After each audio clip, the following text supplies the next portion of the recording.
Durant le XIXe siècle, l'Europe est devenue une puissance dominante incontestée du monde par des siècles de conquêtes sur les continents, principalement à l'Asie, en Afrique et auparavant en Amérique.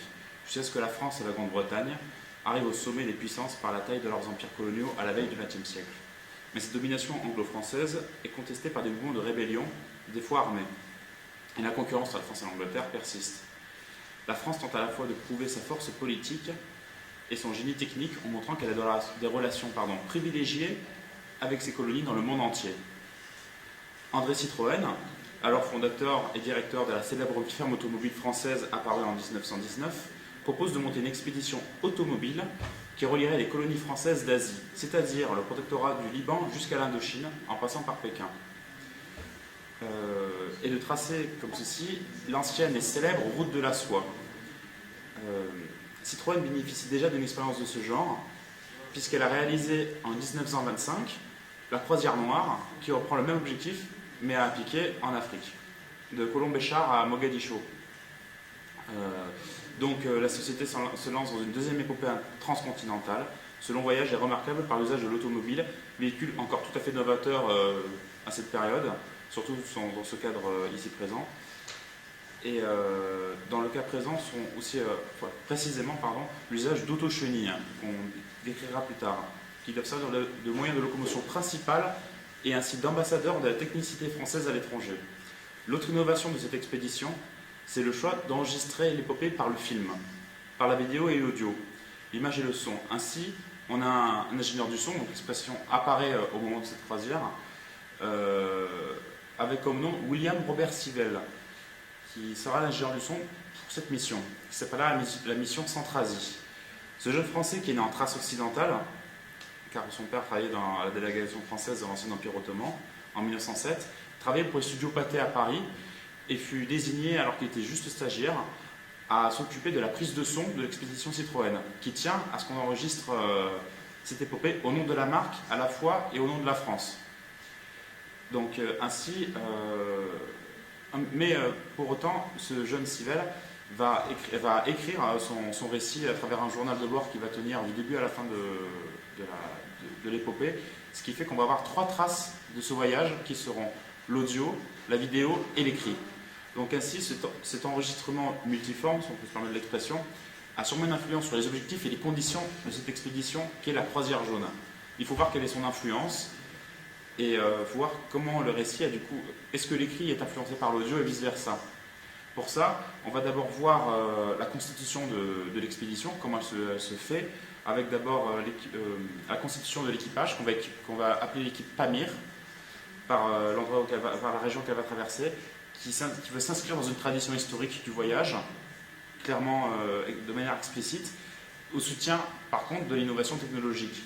Ensuite, on verra la traversée en soi, avec d'abord la traversée des territoires relativement connus que sont les empires coloniaux français et britanniques sur la route, l'Inde et le Liban, et puis l'Indochine, avant de traverser les terres indépendantes où on voit l'unité comme l'unité religieuse musulmane, pour finir sur la dernière traversée qui concerne la Chine, la plus grosse épopée. Donc commençons par la composition de la mission Centrasie avec l'équipage Pamir. Alors le journal de Sivell, vous pouvez voir ici la couverture, prend beaucoup de temps pour décrire l'équipage, que ce soit d'abord pour la présenter, que pour décrire les relations qu'il aura avec chaque membre. On a d'abord une sorte de mélange entre amitié et fascination, déjà pour le chef, le directeur de l'expédition, qui est le vice-président de la société Citroën, qui s'appelle Georges-Marie Hart, qui, pour anecdote, mourra pendant l'expédition, à la toute fin. Il est le vice-président de la société Citroën. Comme André Citroën dirige l'entreprise et reste en France, il est naturel que le vice-président dirige ce qu'on va appeler les missions extérieures. C'est un habitué des voyages puisqu'il a déjà dirigé la croisière noire. Et Sivell ne cache pas en disant « J'ai déjà eu l'occasion de l'apercevoir, il est grand et mince, très élégant et d'un calme impressionnant. » Il le prend en modèle. Parce qu'il faut savoir que Sivell est le Benjamin de l'expédition, c'est le plus jeune, mais on y reviendra. Ensuite, il parle du reste de l'équipage comme une équipe de spécialistes. Ça veut dire qu'il voit chacun à sa place, avec ses atouts, c'est-à-dire que chacun a des missions prédisposées, définies, il cite, je cite, pardon, il y avait des ingénieurs, des mécaniciens, un géologue, un ethnologue, un peintre, un naturaliste, 2 chirurgiens, un photographe, 2 radios et enfin des cinéastes. Donc on voit vraiment une diversité dans les domaines, que ce soit pour prendre témoignage ou pour la bonne conduite de l'expédition.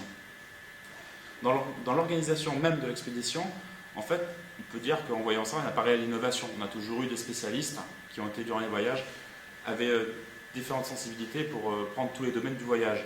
En fait, là, ce qui est nouveau, on va dire, c'est la part grandissante de la partie de l'équipage qui constitue la logistique. C'est-à-dire que par les mécaniciens et les conducteurs, on a l'aspect technique qui prend plus d'importance pour le voyage en lui-même, plus que pour les objectifs du voyage finalement.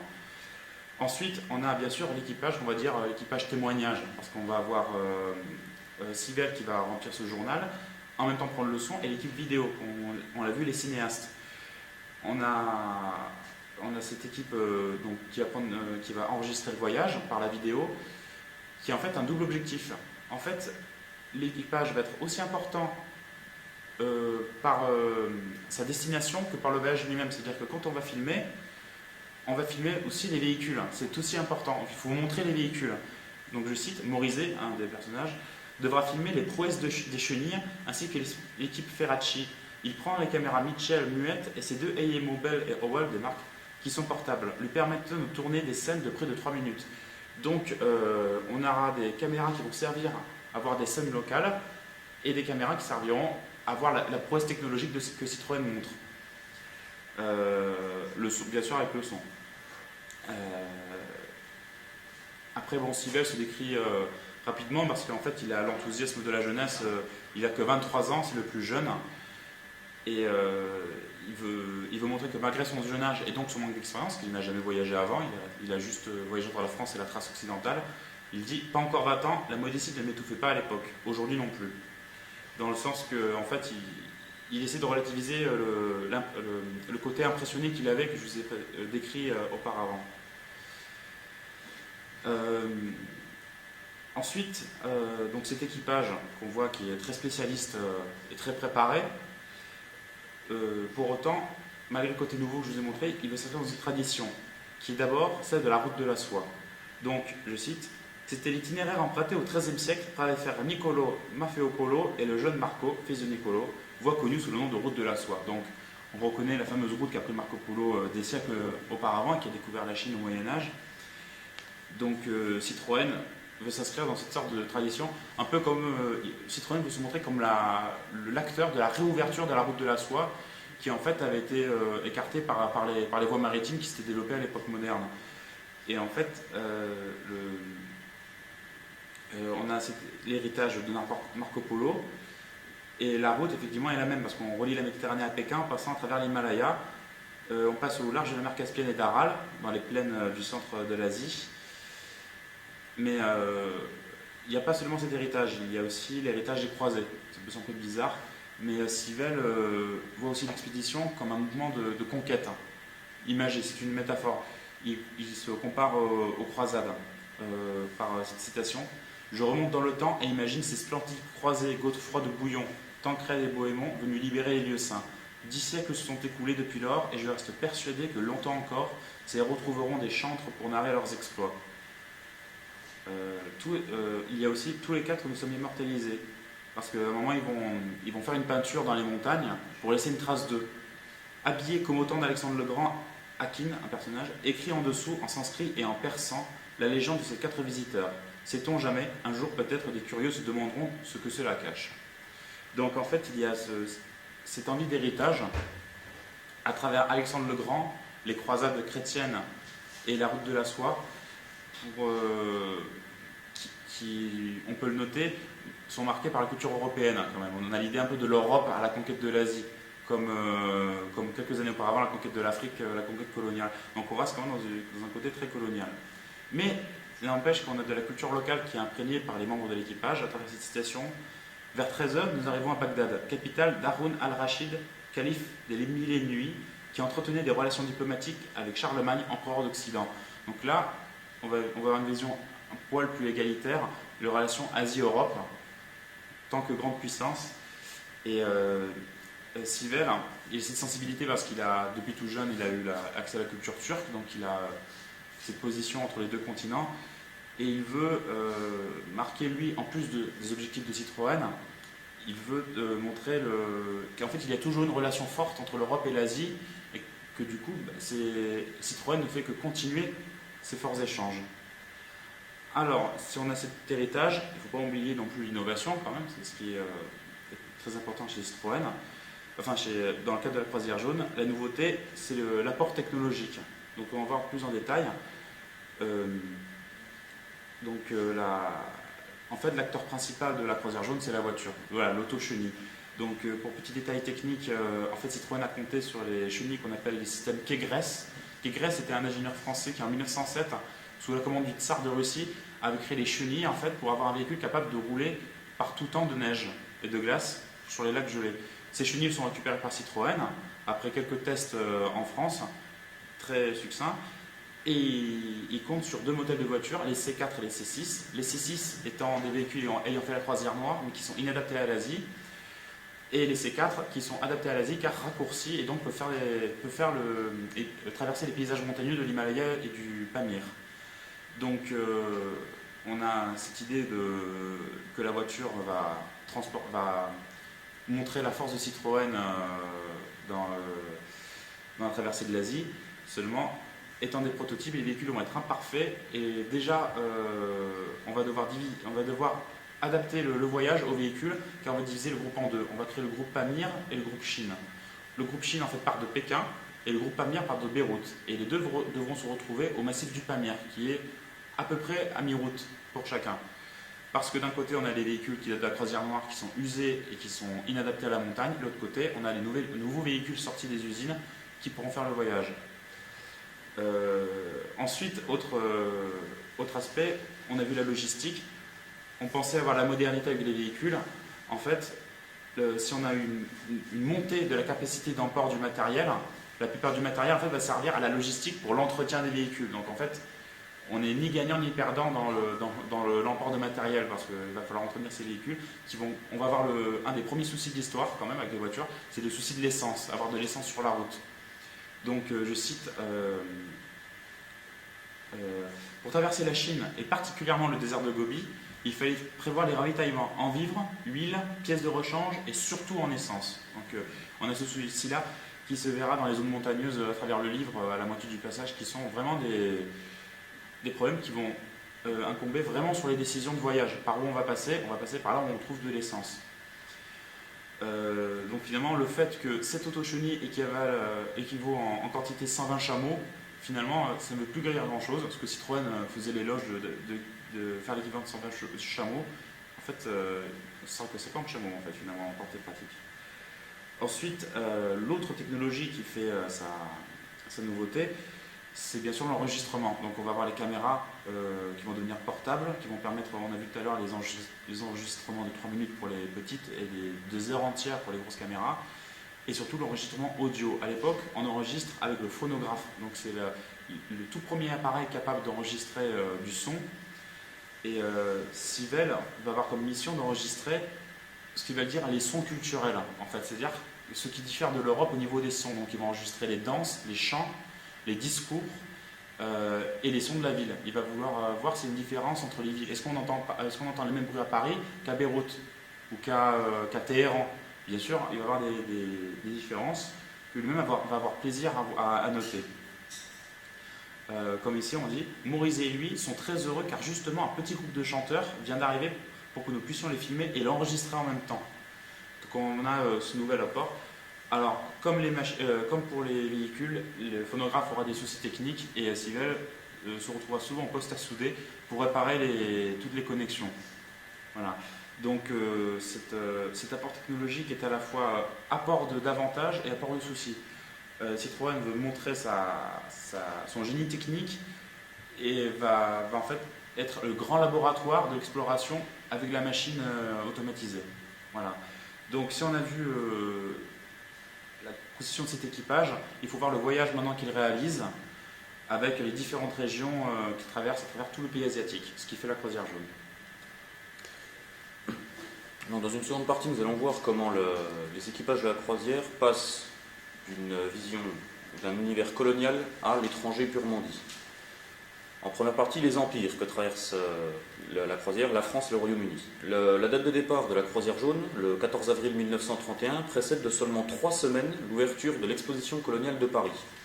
Alors il est assez coutumier dans la France de l'entre-deux-guerres de tenir des expositions, des salons de curiosités, remplis d'exotisme et d'images d'Épinal, ramenés des voyages coloniaux aux quatre coins de l'Empire. Mais la traversée du Sahara de 1923 et la croisière noire de 24-25, dont on vous a parlé, qui était également à l'initiative d'André Citroën, avait été l'occasion d'un voyage qui traversait essentiellement des terres colonisées. La croisière jaune, elle, va se différencier par le fait qu'elle sort des frontières de l'empire colonial français et traverse des terres typiquement étrangères, loin des possessions outre-mer de la France. Alors, bon, cette échappée hors du territoire ultramarin de la France prend toutefois naissance dans une possession française, puisque les Otochnis et leurs équipages, du groupe Pamir, le plus important, vont partir de Beyrouth, l'actuelle capitale du Liban, qui est alors placée sous mandat français après la Grande Guerre. Sivel, dans son récit, va nous relater lui-même ce contrôle de la France, à la page 28 de notre édition. Je cite, « Nous parcourons la ville très moderne où nous sent l'influence française. Tous les commerçants parlent notre langue. » Donc le récit de voyage commence par surprendre un peu le lecteur. Ainsi, l'événement tant vanté va prendre son envol dans un territoire presque aussi banal que la campagne française. En effet, de la part de Sivel, au cours du passage au Liban, il s'intéresse beaucoup plus à tout ce qui est acheminement, préparation du matériel, des engins, depuis la métropole, et il en délaisse quelque peu la description de l'environnement. Le soir même du premier bivouac, alors qu'ils établissent le camp, ils reçoivent ainsi la visite d'un haut fonctionnaire de l'administration française en poste au Liban. On est également surpris de cette description au moment où l'expédition quitte la Syrie. Accompagnés pendant plusieurs kilomètres par des spahis et des tcherkesses, galopant autour des voitures, nous filmons cette fantasia, pour nous, dernière vision de la France que nous allons bientôt quitter. Alors c'est une curieuse opinion que celle d'associer les cavaliers traditionnels syriens à la notion même de France, mais Sivel n'en donne pas l'explication. Alors, on peut toutefois raisonnablement penser qu'il s'inscrit dans la mentalité de l'époque. L'empire colonial est à son apogée, les premiers mouvements de contestation commencent à apparaître au Maghreb. L'Afrique est même considérée comme acquise. L'Asie devient donc le nouveau front à ouvrir, l'Eldorado à atteindre. L'immensité du territoire garantit de voyager dans les contrées vierges de tout occidental, et les membres de l'expédition Citroën deviennent des pionniers. On retrouve ce fil conducteur tout au long du récit, puisque lorsque la croisière arrive en Inde, alors colonie britannique, Sivel va de nouveau se recentrer sur les membres de l'expédition ou les machines, tandis que les traversées des terres non contrôlées par les Occidentaux font l'objet de descriptions précises des paysages et des peuples. Alors, ces territoires non contrôlés par les puissances occidentales sont avant tout des territoires sous domination musulmane. Curieusement, Sivel va peu se pencher sur les aspects religieux des cultures qu'il rencontre. En effet, son récit de voyage est avant tout une épitaphe à la marche du progrès, qui brave les contrées hostiles de l'immense Asie en faisant foi en ses chenilles et ses moyens techniques. Je cite de nouveau, « Nous roulons, c'est le désert, l'espace, le silence. D'après le compteur, nous venons de parcourir plus de 140 km. » Là, une fois rentré dans ces terres plus sauvages, le récit de Sivel va se faire plus documentaire et moins journal de marche à l'approche des territoires. Chaque individu qu'il va croiser, chaque village qu'il traverse, c'est l'objet de descriptions précises, parfois de croquis, on en a quelques-uns dans notre édition, d'interrogations, parfois presque philosophiques, et de comparaisons avec ce qu'il a pu voir auparavant. On va retrouver cette curiosité qui sied aux explorateurs sitôt les frontières connues dépassées. Comme on l'a développé plus tôt, pour nous, ce sont les territoires coloniaux ou sous protectorat. Là, on plonge pour de bon dans l'aventure. Les anecdotes quant aux problèmes que rencontrent les véhicules sont plus nombreux et plus techniques parfois. C'est dans les contreforts de la chaîne himalayenne, le point le plus fort du voyage, où les hommes et le matériel sont soumis à très rudes épreuves, dans des latitudes thermiques extrêmes, que le récit devient plus intime, plus axé sur les pensées des hommes qui ont entrepris le voyage. Il est d'ailleurs intéressant, comme on vous l'a dit, que les figures d'Alexandre le Grand ou Marco Polo flottent en permanence sur les membres de l'équipée. Je vous cite, « À Kashgar, Hakim trouvera le temps de nous parler d'Alexandre le Grand qui a fait halte. Il ne désespère pas de trouver les traces de son passage. » Les équipages de la croisière, on vous l'a dit, se sentent comme héritiers des grands précurseurs et voyageurs célèbres. Malgré le contexte que l'on a déjà évoqué, ils ne sont pourtant pas membres d'une nouvelle épopée coloniale, dont ils se sentent presque au-dessus. L'aventure coloniale apparaît dans les territoires sauvages de l'Asie comme dépassée, voire presque ennuyeuse. Ainsi, Sivel va nous parler d'un de ses camarades, un ancien africain, comme on dit, De temps en temps, il répète « L'Asie n'est pas l'Afrique ». Bien sûr, il pensait par moments au Hogar, au Sahara, à la marche victorieuse à travers l'Afrique, mais l'atmosphère était différente. Donc c'est un voyage initiatique pour certains, dépaysant pour d'autres, très fort en émotion pour tous, qui nous est dépeint ici. Et qui, par chance, peut-être, sort de l'aspect publicitaire de Citroën, dont on l'a souvent coiffé pour devenir une grande aventure humaine. L'aventure humaine considèrent que la Chine est le raboutissement de cette épopée. La Chine, ou Marco Polo, que Marco Polo visait, les deux colonnes, Pamir et Chine, doivent y faire leur jonction, ce qui témoigne une fois de plus de l'intérêt que présente ce pays à leurs yeux. Et là, le ton du récit change une fois de plus, suivant les changements que rencontre la croisière. Sivelle va relater les affrontements entre les ethnies chinoises et musulmanes au nord du pays, par exemple, qui ensanglantent la région. Il est intéressant de noter que de tels conflits passent à l'époque complètement inaperçus aux yeux du monde occidental. C'est l'occasion d'appréhender l'intérêt que portent les hommes de la croisière, en voyageurs, au continent asiatique, aux contrées qu'ils apprennent à aimer en y subissant les éléments et en y rencontrant les peuplades autochtones.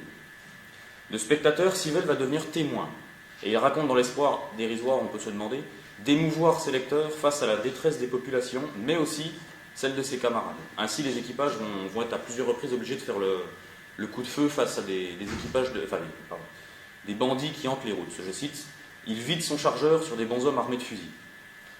La croisière prend donc une autre forme dans ces dernières étapes. La nature n'est plus le seul danger qui se dresse devant les hommes. Ce récit de voyage est aussi friand de la part de risques qui planent sur tous ceux qui ont entrepris l'aventure. Ce faisant, Sivelle va coller à l'actualité sur des sujets brûlants, méconnus en France, aussi bien à l'époque qu'encore aujourd'hui. Le récit de voyage devient parfois témoignage historique et involontairement soulève des considérations géopolitiques toujours d'actualité. Le voyage proprement dit, une fois en Chine, sera une fluctuation extrême des conditions naturelles.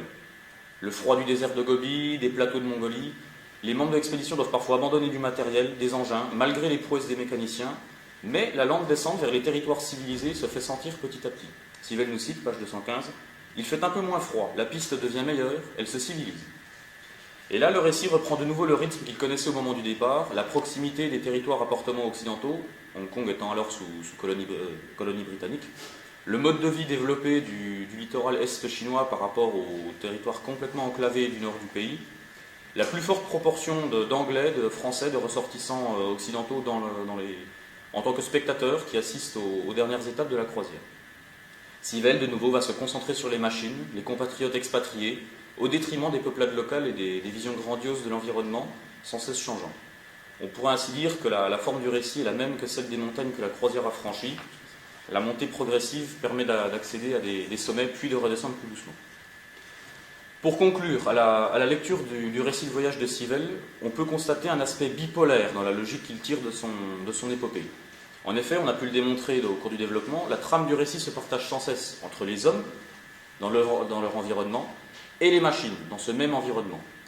Rappelons-le, le but premier de la croisière jaune est de tester, et par là même de prouver au grand public, la robustesse, la fiabilité des engins chenillés qui servent de vitrine de prestige à la firme automobile. Le voyage ne s'inscrit alors pas dans la lignée des grandes explorations scientifiques du siècle précédent. Mais par son récit, Sivelle apporte des éléments scientifiques divers à la simple, entre guillemets, marche de l'expédition. Des aspects historiques, géographiques, ethnologiques, très variés, comme le nombre de territoires. Et il aborde également des questions psychologiques, les caractères, les angoisses, les joies des hommes qui partagent le voyage. Cette étude quasi-scientifique vient rejoindre l'autre part importante du récit, celle consacrée à la technique et à la mécanique.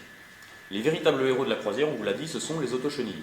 Sivelle leur consacre une belle part, vante les prouesses, les moyens, etc. Le fait assez nouveau, mais il s'inscrit dans l'air du temps.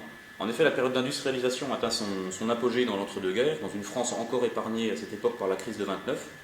Le symbole même du progrès, c'est la machine. Et voilà qu'on lance ces fameuses machines dans une fantastique épopée sur les traces, on l'a dit, d'Alexandre, Marco Polo. C'est là un défi lancé à l'histoire, avec un grand H. Les grands précurseurs avaient parcouru la route à pied ou à cheval, et c'est donc un devoir pour les sociétés industrielles d'y lancer des engins à moteur. Sivelle va remettre constamment cette considération en avant tout au long de son récit, n'hésitant pas à insister plus souvent sur les problèmes techniques que subissent les véhicules que sur les souffrances physiques des hommes qui les montent. Cette ligne de conduite symétrique, partagée entre découvertes documentaires et liens quasi fusionnels des hommes et des machines, marque tout le fil de Ma croisière jaune. William Robert Sivelle n'était pas prédestiné à devenir un grand voyageur. Il n'était pas non plus à l'origine un écrivain. L'œuvre n'a été rédigée qu'à la fin de sa vie, grâce à la reprise de ses notes de voyage. Mais la diversité de son récit, dans l'analyse de la nature, des peuples et des techniques, se révèle très enrichissante pour plusieurs disciplines scientifiques.